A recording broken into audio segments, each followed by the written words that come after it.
Hello guys, good afternoon. मैं मनीष कुमार आनंद आप लोगों के बीच फिर से हिंदी का कहानी पढ़ाने आ रहा हूँ। ठीक है। और मैंने आप लोगों को एक वीडियो बनाया था जिसमें क्लास 8 का एक चैप्टर था प्रायश्चित। उसका मैंने एक भाग बनाया था और आगे फिर आज मैं बना रहा हूँ। ठीक है। जिसने मेरा पहला वीडियो नहीं देखा है वो फिर देख लीजिए, लाइक सब्सक्राइब कर दीजिए ताकि आपको इसी तरह का वीडियो हम देते रहें। ठीक है। तो चलिए अब कहानी पर आते हैं। पार्ट 1 में आप लोगों ने देखा था कि कबरी बिल्ली और रामू की बहू, ठीक है, तो दोनों के बीच में क्या हो गई थी, दुश्मनी हो गई थी। अब दोनों अपना अपना दुश्मनी निभाने के लिए तैयार थे। तो आगे हम लोग पढ़ते हैं और जानते हैं कि आगे क्या होता है। रात भर उसे नींद नहीं आई। किस दांव से कबरी पर वार किया जाए कि फिर जिंदा ना बचे। रामू की बहू जो है वो सोच रही थी कि मैं किस तरह कबरी को मारूं जो कि कबरी फिर से जिंदा ना बचे।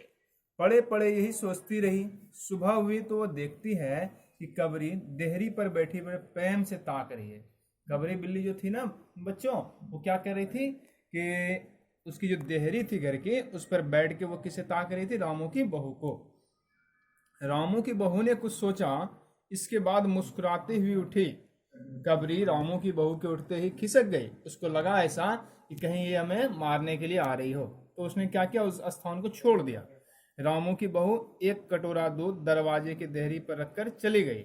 हाथ में पाटा लेकर लौटी तो देखती है कि कबरी दूध पर जुटी हुई है। क्या देखी रामू की बहू ने कि कबरी बिल्ली जो थी वह क्या कर रही थी, दूध पीने में लगी हुई थी, है ना। मौका हाथ में आ गया। सारा बल लगाकर पाटा उसने बिल्ली पर पटक दिया। कहा जाता है बच्चों कि जब मौका मिलते ही आदमी ना आओ देखता है ना ताव, तो ठीक उसी प्रकार रामू की बहू ने क्या किया कि उसको मौका मिला और उसने कबरी बिल्ली पर उस पाटा को पटक दिया। कबरी हिली ना डुली, ना चीखी ना चिल्लाई, बस एकदम पलट गई।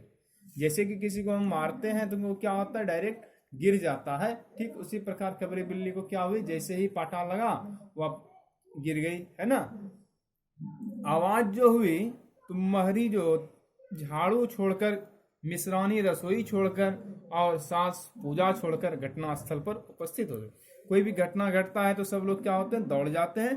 ठीक उसी प्रकार घर में जब रामू की बहू ने बिल्ली को मारी तो एक आवाज सी हुई। तो जिस आवाज को सुनते ही क्या कि घर में जो नौकरानी थी उसने क्या की, दौड़ करके झाड़ू छोड़ी और देखने के लिए पहुंची। उधर मिश्रानी भी आई और सासू माँ जो कि पूजा छोड़ कर रही थी, वो पूजा छोड़ करके कहाँ आ गई भाई, उस घटना स्थल पर देखने के लिए आखिर हुआ क्या। अब रामू की बहू सिर झुकाए अपराधनी की बातें सुन रही है। क्योंकि रामू की बहू ने क्या किया था, बिल्ली को मारा था और उससे एक अपराध हुआ था, इसलिए जो जो उसको बोल रही थी उस बात को वो सुनने के लिए तैयार थी। ठीक है बच्चों। मिश्रानी बोलती है, माँ जी, बिल्ली की हत्या और आदमी की हत्या बराबर है। हम तो तब तक रसोई ना बनाएंगे जब तक हत्या बहू के सिर रहेगी। मिश्रानी का कहना यह हुआ कि जब तक आपकी बहू के सिर से बिल्ली के मारने का पाप नहीं हट जाता है तब तक हम आपके यहाँ खाना नहीं बनाएंगे। ठीक है। उधर महरी भी कहती है, फिर क्या हो, कहो तो पंडित जी को बुला लाऊं।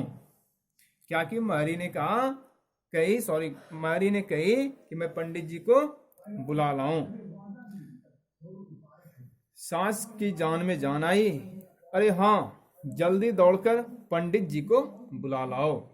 बिल्ली की हत्या की खबर बिजली की तरह पास पड़ोस में फैल गई। बच्चों ऐसा होता है ना, कोई भी घटना हमारे आसपास होती है तो धीरे धीरे धीरे धीरे क्या होती है, चारों ओर फैलती जाती है। पड़ोस की औरतों का रामू के घर तांता बन गया। चारों तरफ के प्रश्नों की बौछार और रामू की बहू सिर झुकाए बैठी है। पंडित परम सुख को जब यह खबर मिली उस समय वे पूजा कर रहे थे।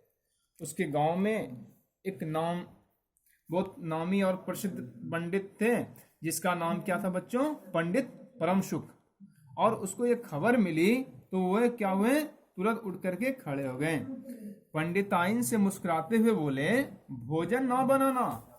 लाला झांसी राम की पुतों ने बिल्ली मार डाली, प्रायश्चित होगा, पकवानों पर हाथ लगेगा। पंडित जी ने कैसा अपना व्यवहार व्यक्त किया अपने घर में अपनी पत्नी के साथ कि आज क्या होगा, बिल्ली मारी गई है और एक प्रायश्चित होगा जिसमें क्या होगा, हमें पकवानों पर हाथ लगेगा। पंडित परम सुख चौबे छोटे से मोटे से आदमी थे। बच्चों, पंडित परम सुख के शारीरिक बनावट का मैं वर्णन कर रहा हूं कि पंडित परम सुख चौबे जो थे छोटे थे मगर मोटे थे। उसकी लंबाई जो थी 4 फीट 10 इंच और तोंद का घेरा जो था 58 इंच का था। चेहरा गोल मटोल, बड़ी बड़ी मूछें, रंग गोरा, गौखुरी चोटी कमर तक पहुंची हुई। ऐसा कहा जाता है, क्या कहा जाता है बच्चों, कि मथुरा में जब पंसेरी खुरांग वाले पंडित को ढूंढा जाता था तो पंडित परम सुख को सूची में प्रथम स्थान दिया जाता था, है ना। कि पंडित जी ऐसे थे, चाहे वो खाने के मामले में हो या शरीर के मामले में, उसका स्थान पहला था। पंडित परम सुख पहुंचे और कोरम पूरा हुआ। पंचायत बैठी। सास जी, मिश्रानी जी, किस्नू की माँ, छुन्नू की दादी, पंडित परम सुख, बाकी स्त्रियां बहु से सहानुभूति प्रकट कर रही थी। जैसा कि आप देखते हैं कि गांव में कोई गलती हो जाता है किसी इंसान से तो एक पंचायत बैठाया जाता है। ठीक उसी प्रकार रामू की बहू से जो गलती हुई थी, जो उसने बिल्ली को मारी थी, उसके लिए घर में एक पंचायत बैठी। जिस पंचायत में कौन कौन पहुंचे थे बच्चों, सास जी थी उसकी, मिश्रानी जी थी, किस्नू की माँ थी, छुन्नू की दादी और पंडित परम सुख थे, और बाकी की आई गई स्त्रियां बैठी हुई थी।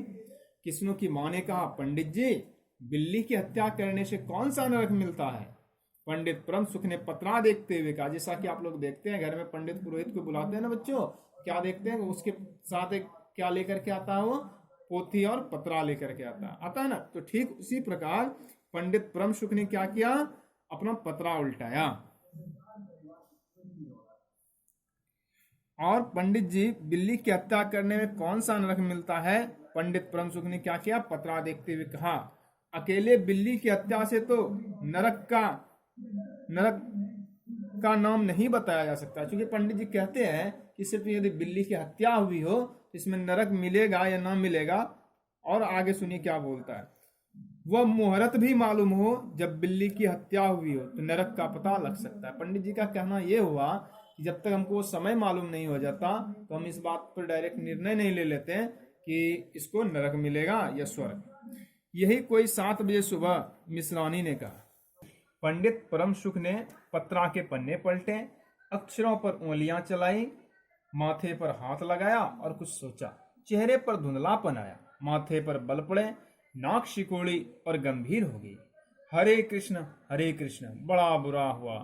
पंडित जी कहते हैं क्या हुआ, बड़ा बुरा हुआ। प्रातः काल की बेरा में बिल्ली की हत्या।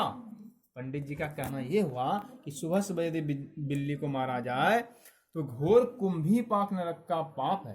क्या बोलता है, कौन सा नरक उसे मिलेगा, कुंभी पाक नरक, है ना। तो रामू की माँ, यह तो बड़ा बुरा हुआ।